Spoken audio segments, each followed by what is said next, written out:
Oh, mes chers amis, prenez une pièce, mettons-le dans la boîte de tzedaka. On donne le Chaneki Geld dans la boîte à tzedaka. Et je vous rappelle encore, n'oubliez pas de donner à vos chers enfants l'argent de Hanouka et pour les encourager à donner de la tzedaka.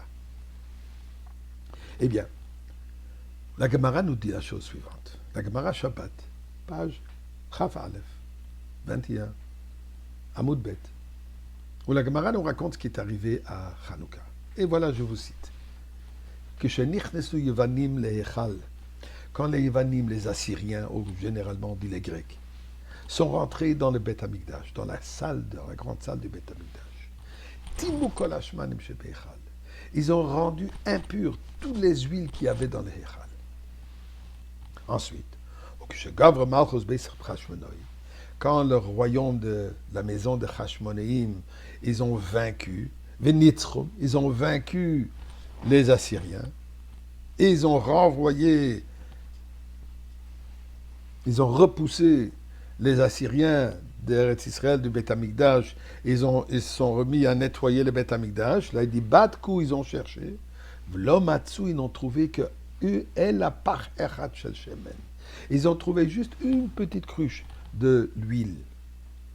Shaya Munach, qui était de côté, qui a été déposé, Bechotmo Shel Kohen Gadol, avec le sceau du Kohen Gadol. Donc, et la suite, nous connaissons, le miracle fut que, par le fait qu'ils ont trouvé ce peu d'huile, que normalement ne serait assez que pour servir une journée, miraculeusement, elle a brûlé pendant 8 jours. Donc, le miracle que nous allumons les bougies de Hanouka 8 journées et nous mangeons des beignets pendant 8 jours. Pour souligner l'importance de l'huile. Mais regardons un peu le lachon, le terme que la Gemara dit. La Gemara dit qu'ils ont trouvé une cruche de l'huile qui avait le tampon du Kohen Gadol. Pourquoi souligner qu'elle avait le tampon du Kohen Gadol? Est-ce que ça n'aurait pas assez de dire qu'ils ont trouvé de l'huile qui était pure? Comme ils commencent. Ils ont rendu toutes les huiles impures.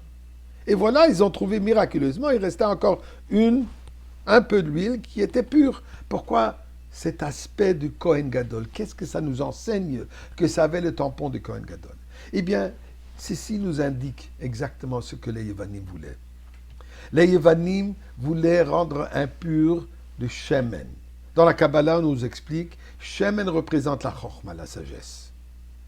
La sagesse, il y a une sagesse qui est pure, il y a une sagesse qui est impure.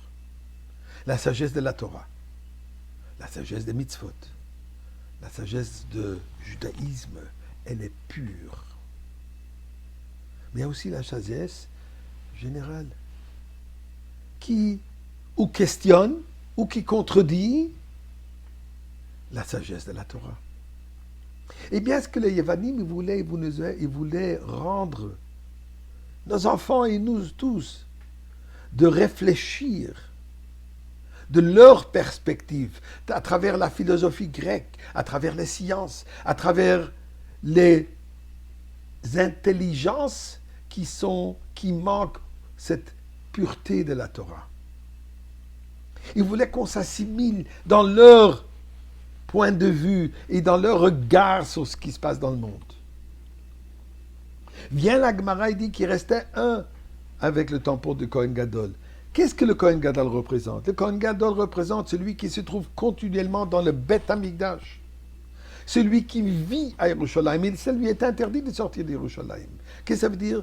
Toute sa vie, toute sa perspective, sa manière de voir les choses, sa manière de réfléchir, sa chokhmah, elle est une chokhmah de Kedusha. Elle est une chokhmah, une sagesse de pureté, de sainteté. C'est ça ce qu'il voulait détruire. Vient la Torah et nous raconte que chaque juif, même celui qui est déjà assimilé, comme il y avait les Yavim à cette époque, à savoir qu'il reste toujours un peu de l'huile qui a le tampon du Kohen Gadol. Il reste en nous, malgré le fait qu'on se trouve à l'extérieur, comme dans l'obscurité, quand il faut allumer la bougie de Hanouka à l'extérieur, il reste en nous un aspect de chokhmah, un aspect de sagesse qui est pur, que ceci Personne ne peut affecter. Personne ne peut toucher. Tout ce qu'il y a à faire, c'est d'apprendre une petite allumette, une petite bougie, une petite flamme, et l'allumer. Et là, elle commence à briller comme cette pureté du Kohen Gadol, et elle pure, et elle brûle toujours. Qui est le Kohen Gadol? C'est le tzaddik de la génération. Le Rebbe de la génération qui nous amène cette petite flamme, qui nous amène cette lumière. Et en s'attachant à cette lumière, on peut amener la lumière à toute l'humanité, d'ailleurs, comme nous voyons cette année. L'allumage des bougies de Hanouka à travers le monde, c'est impressionnant. Il ne reste pas un coin au monde où il y a un juif, où la menorah n'est pas allumée. Eh bien, à Kadosh Baruch Hu, avec toutes ces lumières, nous voulons déjà voir les flammes de la menorah du Beth Amikdash allumées par Mashiach. Now.